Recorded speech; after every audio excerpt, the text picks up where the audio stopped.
အဲ့တော့လိုက်ပြောဦးနော်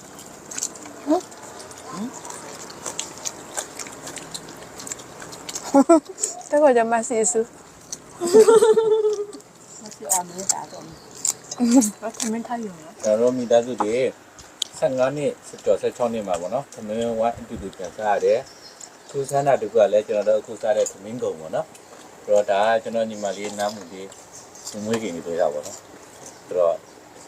အပါအတိဝယ်လာတယ်အဲ့ချိန်မှာတစ်ဖြတ်ပြုတ်နေတယ်ပေါ့နော်အဲ့ချိန်မှာအပါကလည်းမရိုက်တော့အဲ့ဒါနဲ့ကျွန်တော်ကကိုယ့်အကူငငယ်လေးရှောက်ရိုက်နဲ့ခိုင်းသွားတယ်အခုချိန်ထိပေါ့နော်ဒီခုံလေးကကျွန်တော်တို့မိသားစုတဲ့အမတ်တရားလေးပေါ့နော်ဆိုတော့ဒီခုံရဲ့တက်တန်းကတော့ဒီ30နာကန်လာပြီတဲ့ ဒါကကိုကြီးပြောသလိုခွန်ရတက်တော့30နာကက်ပြီမဲ့အမရတက်တော့အခုမှဆေးကြောတက်လေးပဲရှိသေးတာပေါ့နော်စိတ်ကစားတယ်စိတ်ကစားတယ်ရောပါငါရောဆိုင်အပြုံးနေတော့အဲ့ဒါ တမင်းကိုတော့လက်တူပြီးတော့သူကပြတာထက်လူချင်တာလား တို့လုံးစားမယ်ကွ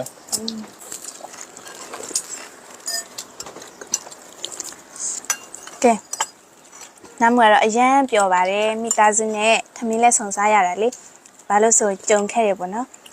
မိသားစုတွေကအတီးတီးအလုပ်ထက်လုပ်အဲ့လိုမျိုးနဲ့ဆိုတော့အခုမှပြန်ဆောင်ရတယ်ဆိုတော့အရန်ပျော်တယ်သမီးစားပွဲလေးကလည်းအရန်စားလို့ကောင်းတယ်နမ်းမရောမိသားစုတွေဆက်ပြီးတော့အေးစစ်စစ်လေးဆက်စားလိုက်မယ်နော်ဗီဒီယိုလေးရှေ့သွားမှဆိုလို့နမ်းမရဲ့ဗီဒီယိုလေးကိုဒီလောက်ပဲရေးလိုက်ပါမယ်